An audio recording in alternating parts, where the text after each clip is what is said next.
Meat is the yardstick of protein foods because meat measures up to every protein need.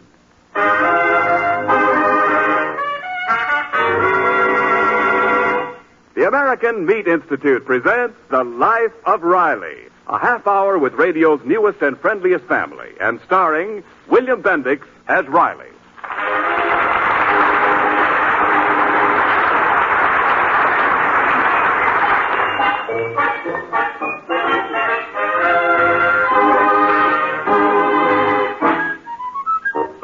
Have you ever wondered why all of us like meat so well? Well, meat brings you aroma, flavor, and you get up from the table feeling you've eaten well. But there is another reason which not all of us realize so fully. The body must have proteins for growth and tissue repair. The right kind of proteins. Meat has that right kind of proteins. That's why meat is the yardstick of protein foods. Meat measures up to every protein need. And now, The Life of Riley.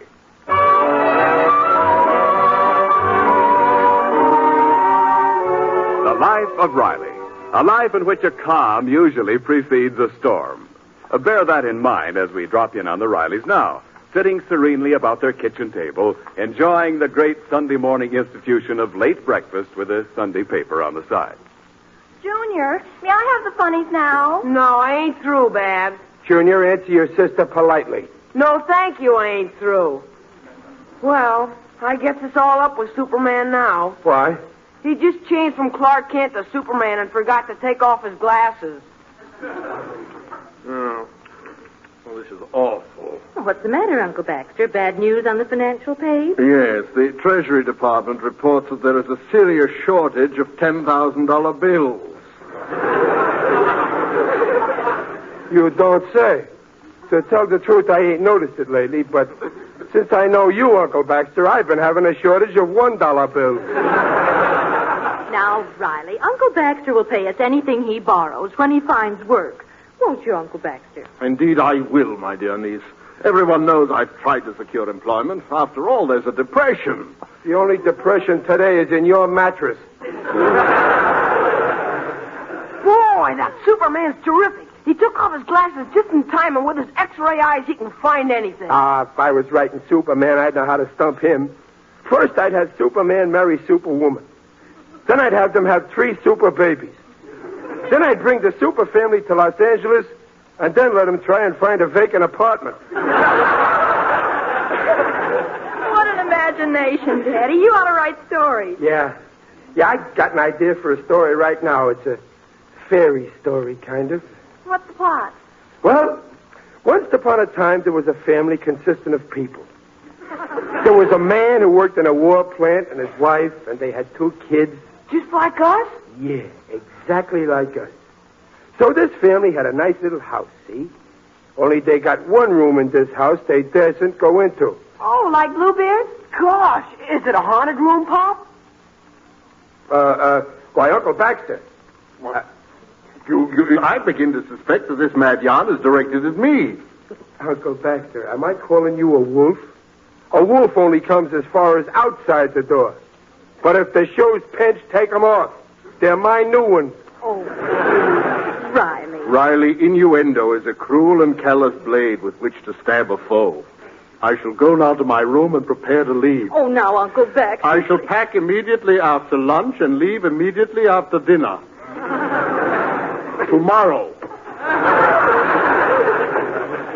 Riley, may I borrow your suitcase? With pleasure. Well, Riley, I hope you're satisfied. Not quite. Junior, go help him pack. Okay, Pop. I'm going to my room, Mother.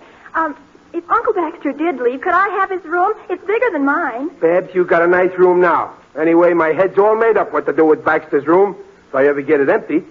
Riley, I'm ashamed of you. Have you forgotten that 2 years ago, Uncle Baxter gave you a blood transfusion that saved your life? I ain't forgotten.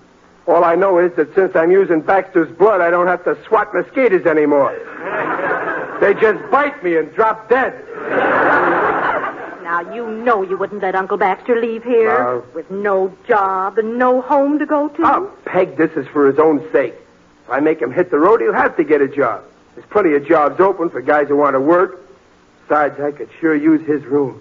What do you want an extra room for? Well, Peg, down at the plant, the fellas are always gabbing about their houses they live in. And they all got one thing I ain't got. You mean a rumpus room? Well, no, in our house, every room's a rumpus room. I want a room where I can take fellas and show them all my stuff. You know, all my guns and fish rods and moose heads and all that. What guns and what fish heads? The ones I'd get to put in my den if I had a den. Oh, you want a den? Yeah. Yeah, I've been thinking about it a long time now. I'd have the walls all wood, you know, nutty pine. Why, yes, and I could keep my sewing machine in there, too. Oh, no, nothing doing. I ain't going to have some guy I invite say, Riley, stitch me up a doily. No. No, in my den, there's going to be just things I catch hunting, you know, like a stuffed animal. Oh, you never caught any animal in your life. Oh, is that so? Well, until I do catch one, I'll write to Joe McCardle in Brooklyn. Maybe he'll sell me that stuffed goat that advertises Bach beer in his saloon. Oh, an old goat. Well, you must have some funny friends if they'd rather look at an old goat than at my sewing machine. Well, now, that ain't the point, and Peg. Poor Uncle Baxter. Thrown out of the house to make room for an old goat. I won't stand for it. If Baxter wants to stay in my den, he's got to be stuffed. Peg, the way you talk now is why men want dens. Besides, Baxter's 55 years old. Kid ought to get started in life. You know, raise a family, get married. With a wife that would drive him into his den, too, I suppose. No, Dumplin', a nice wife like you. Only who would marry Uncle Baxter? I don't know. He used to be quite a ladies' man in his day. Well, I was reading in the society page today about an old flame of Uncle Baxter's named Riley. Me? I ain't no old flame of Uncle Baxter. No. I just thought of something. Oh. This old sweetheart of Baxter's is a very wealthy woman. Her family were big people in cement. They must have been a gruesome sight. She adored Uncle Baxter, but her people made her marry a man named Farrell. She's a widow now. Widow, huh? Well, sometimes a widow ain't so fussy. The paper says she's coming back here to reopen the old family mansion. Baxter would have a mansion, and we'd have his bedroom back for my den. You think she'd be a fairly good-looking woman, Peg? Well, here's a picture in the paper, see? Framed that face and a lot of money, and it ain't bad. Okay, I give my consent. Now all we've got to do is to get Baxter's consent.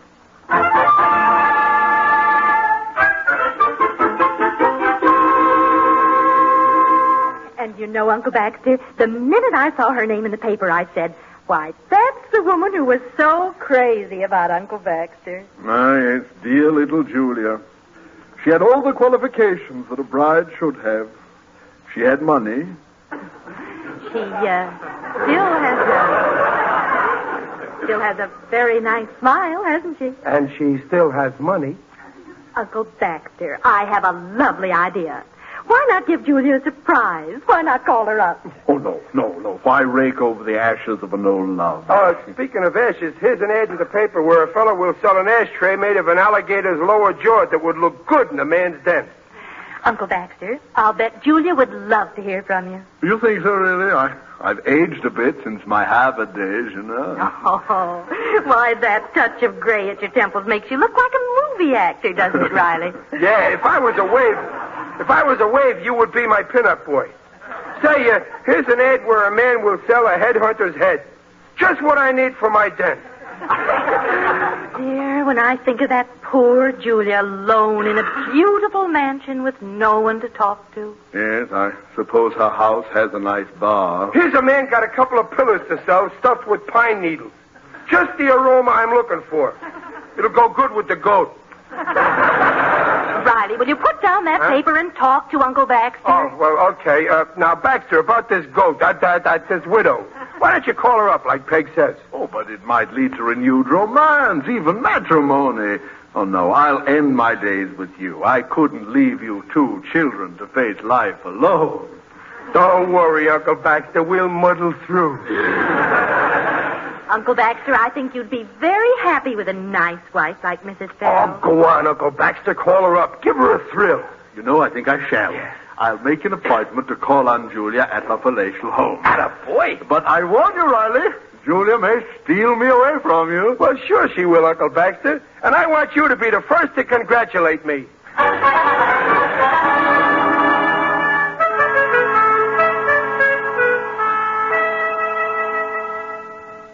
My, Uncle Baxter, you're a fast worker. The first time you call your girlfriend in years, and she invites you over the same night. Well, Babs, our lang syne, you know. Hey, Uncle Baxter, was it you who took a bath with Mom's geranium soap I gave her Christmas? I told him he could, Junior. Gee, Uncle Baxter, you smell good. You should be standing in a flower pot. Here, I'll let you wear my diamond ring I won at the carnival. Oh, fine. It catches the light well, doesn't it? Yeah, don't forget now. Give her a flash of that every so often. Scratch your head even if you don't need to. Well, I'm off. Riley, I'm afraid I'm a bit short of cash. Oh, well, that's okay, Baxter. Here, Oh, no, I'm out too. Oh, dear, I gave all my cash to the milkman today. My allowance for this week is all gone. My allowance for this week was gone last week. Well, I certainly can't call on Julia devoid of funds. Uncle Baxter, I ain't gonna let you down. Junior, lend him what's in your piggy bank. Oh, I've worked too hard for that dough to throw it to the four winds. Junior, that's hardly sporting. Go on, Junior, lend him the dough, and I'll personally guarantee it. Okay. There's $8.65 in nickels. Put some in all your pockets, Uncle Baxter, and keep jingling them. Then she'll know you're loaded with dough. Thank you. Well, I go to make a lonely woman happy. He don't know it, but if he lands the widow, he'll make a lot of people happy. Hello? Yeah? Yeah, this is Riley. Oh, yeah, I called about your ad in the paper. Well, listen, how second-hand is it? Yeah? Oh, painted green with silver trimmings, huh? Oh, you hold that for me. I'll let you know. Goodbye. Peg, I found one. Something I wanted all my life. Something every man uses but nobody owns. A private one. Boy, if I can get that for my den, then I'll have the best den in town.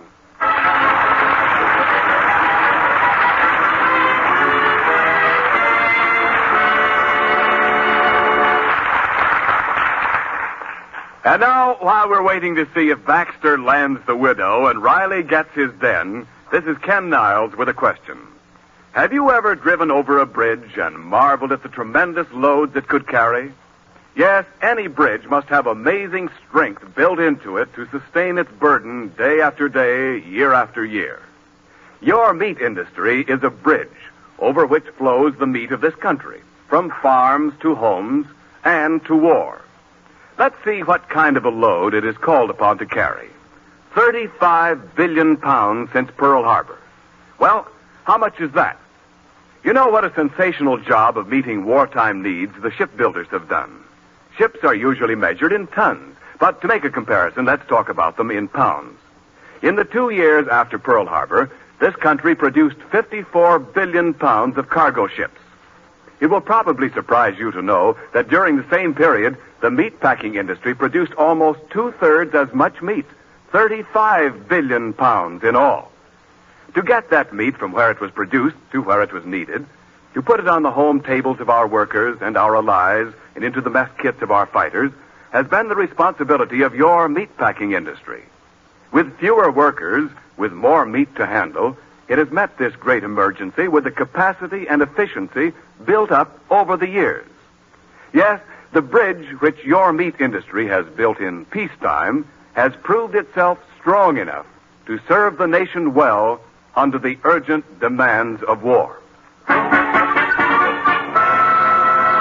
And now back to the life of Riley.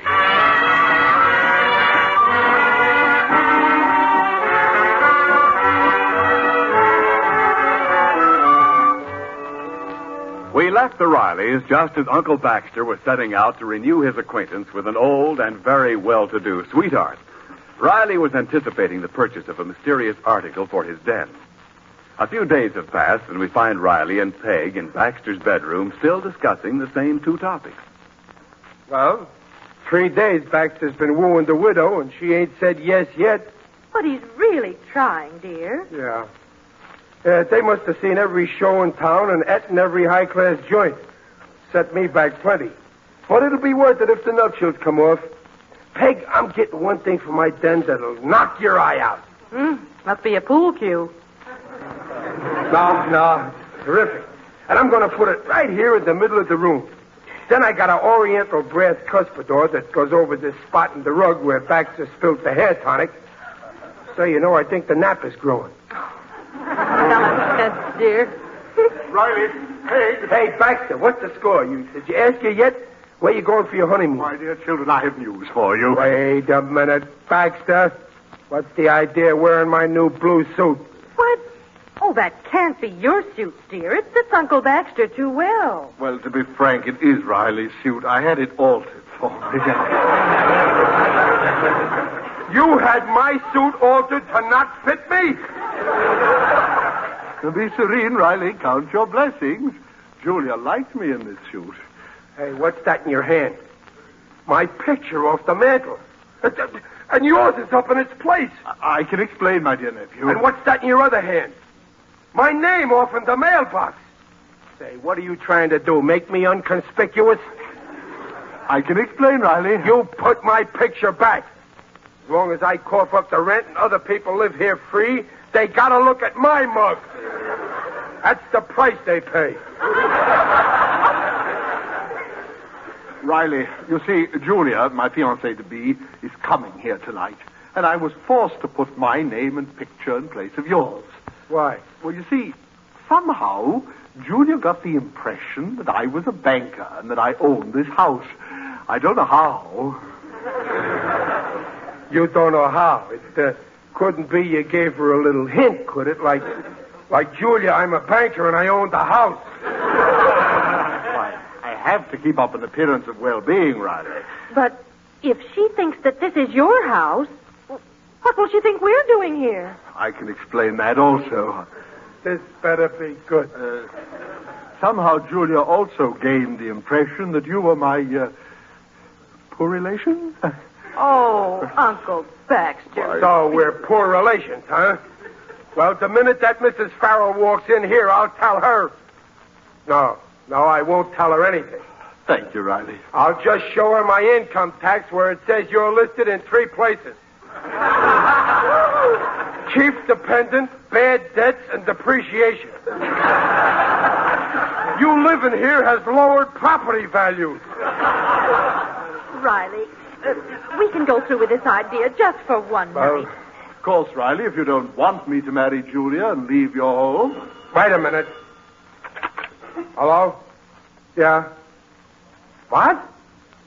You can't hold it for me after tonight. Well, okay, deliver it.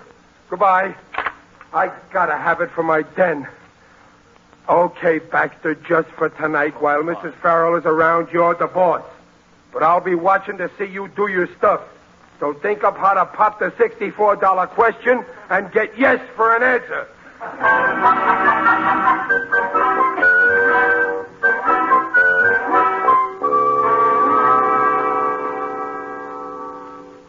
Can you see Uncle Baxter and Mrs. Farrell through that crack in the door, Pop? Yeah, he's just going to kiss her hand. Now he stopped.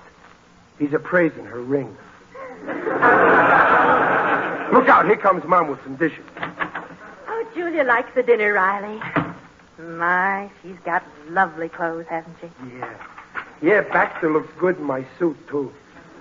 Any signs of his getting to first base with the widow yet, or do I have to go into the coaching box? Give him time, dear. Now, take in this coffee and don't say anything. I know when to keep my mouth shut. Well, folks, I hope I ain't butting into nothing private you wanted to say to each other. Here, Mrs. Farrell, toss some of this coffee down your hatch. Oh, thank you. Thank you, Riley. You may have your coffee now in the kitchen. Thank you. Here, dear, kind, generous Uncle Baxter. Gargle some of this java. It's great to clear up your voice. His voice? Why, Baxter, it seems clear enough to me. But I just meant if he had, like some question to ask somebody, I wouldn't want them to miss it. Riley, if you must use this room, Julia and I could have coffee in the library. The library. Oh, Mrs. Farrell, he's a card. We got 2 Esquires on top of the piano. He calls it a library.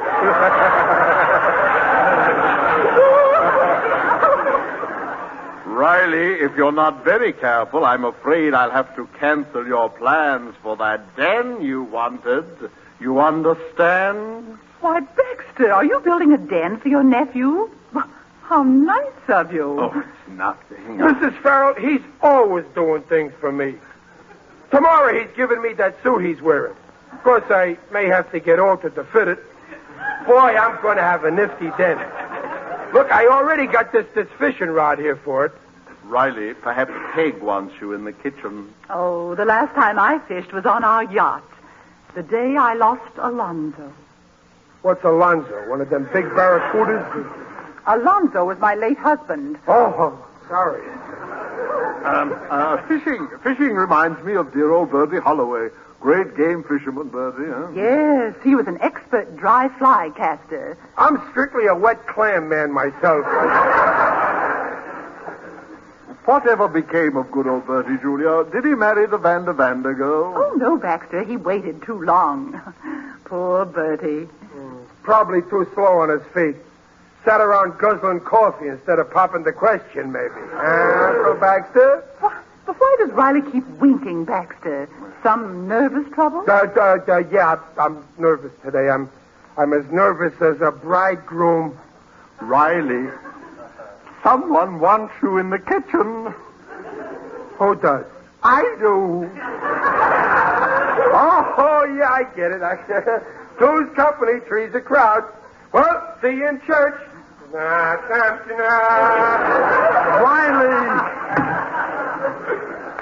Oh, thank goodness he's gone. Baxter, now, I think it's fine of you to look after these people, but... Well, one does one's duty, doesn't one?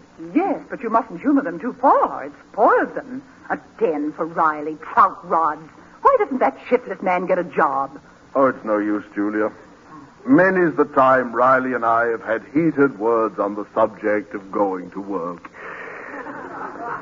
Baxter, now, I'm saying this because I have your interests at heart. Why, suppose you were to have the handling of a very large estate. Such as yours, Julia, such as yours. Oh, yes, I could handle it. I never allow the Rileys to buy anything really unnecessary. There are certain laws of economy that I feel must apply. Well, and... My goodness. What's that? In the hall. I'll see. Riley, what is that? All right. Take it easy, Junior. Now, not too fast. We'll break it. Goodness. Okay. Well, here she is, the surprise for my den. Baxter, you bought him that huge whatever it is? This is a complete surprise to me. Believe me, Julia. Riley, for goodness sake, what is that thing all wrapped up in sheets? Oh, wait till you see it.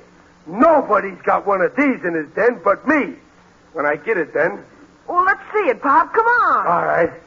Oh, I wish I had an unfailing speech, but... Well, anyway, here goes. Here she is.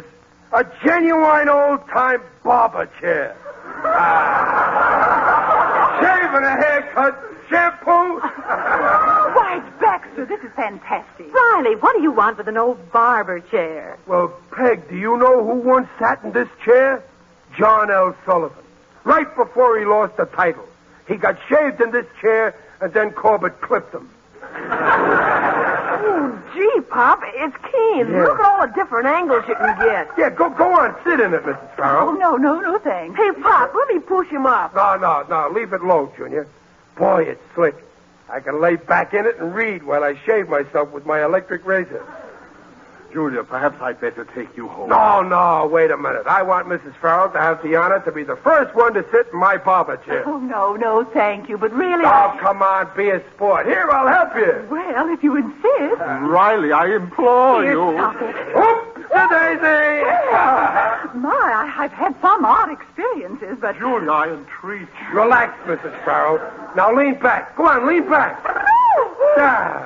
There now. Ain't that comfortable? Well, yes, it is rather comfortable. See what you're missing by not being a man? Now, how about a shave? Now, if you need a haircut, you go up again like this. No, And now suppose you got a tall barber. Then you'd have to go up in the air more like this. Careful, not too high. Julia, are you injured? No, I don't think so, Mr. Turnbull. Well, Julia, now you can tell your children, all the little Turnbulls, that you sat in the same chair with John L. Sullivan. My children, the little Turnbulls. Forgive him, Julia. He doesn't know what he's saying. For goodness sake, Riley, let Uncle Baxter do his own proposing. Well, Baxter, it seems something is expected of you. Well, Julia, the fact is, after all these years, I thought that perhaps you and I might get hitched. Oh, I see. Well, Baxter, I don't doubt the depths of your affection for me, but I can never marry you. You have other responsibilities. These poor, unfortunate Rileys depend on you to take care of them. Well, couldn't you both take care of us? No. Baxter, you must be here with them all the time. They need you more than I do. Then you wouldn't like us to file a joint income tax return next year? I'm sorry, Baxter. Now, if you'll see me to my car. Yes, of course, my dear. That's the way it goes. They bite the hand that feeds them. Can you beat that? She turned him down so he could take care of us. Now we're stuck with him. And you're stuck with that barber chair. Yeah. Well, there's only one thing to do now. What? Uncle Baxter will have to go to barber college.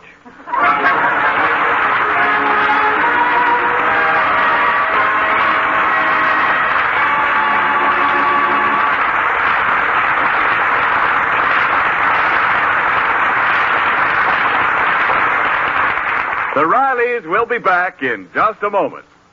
American Meat Institute shopping reminder for this week. Bacon, 1 point. Lard, no points per pound. And most types of sausage have been reduced 1 or 2 points per pound. And you'll want to take advantage of these values. And now, anyone who knows New Orleans knows that famous restaurant called La Louisiane and its distinguished chef, Monsieur Charles Pivert, better known as Chef Anatole. Now, you may be sure that meat rationing doesn't bother Chef Anatole when you see what he can do with the simple low-point cuts of meat like breast of veal, breast of lamb, or beef stew meat. He cooks his dish with onions, green peppers, tomatoes, and other vegetables, seasons it with a bouquet garni, which you housewives know is an herb bouquet of parsley, bay leaves, thyme, and cloves, and serves it with fluffy rice. And when you taste that combination of delicious meat, tender vegetables, and delicate herbs, you know here is a dish. You'll find the complete recipe in the American Meat Institute's advertisement in your April Good Housekeeping or Ladies' Home Journal. Note that Chef Anatole recommends the same recipe for low-point cuts of beef, lamb, and veal. And remember, no matter what kind or cut, price, or point, all meat brings you the right kind of protein. Yes, meat is the yardstick of protein foods because meat measures up to every protein need.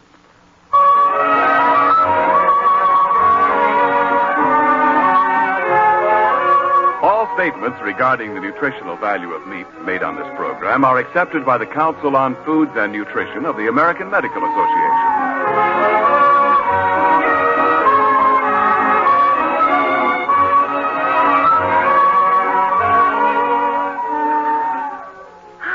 Riley, it's almost midnight. It's time to go to bed. Oh, Peg, I'm so comfortable. I think I'll stay right here. You will not spend the night in that barber chair. Oh, all right. But I'm going to stay right here till I finish reading the sporting page. Ain't it funny? Once you get in the habit of reading laying down, the newspaper don't make sense when you read it sitting up.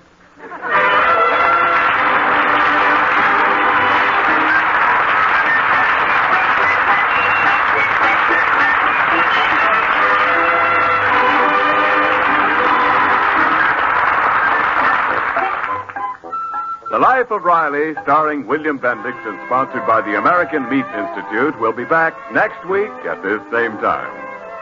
William Bendix appears on this program by arrangement with Hal Roach. The Life of Riley was directed by Don Bernard, with music by Lou Kozloff and came to you from Hollywood. This is Ken Niles saying, see you all next week.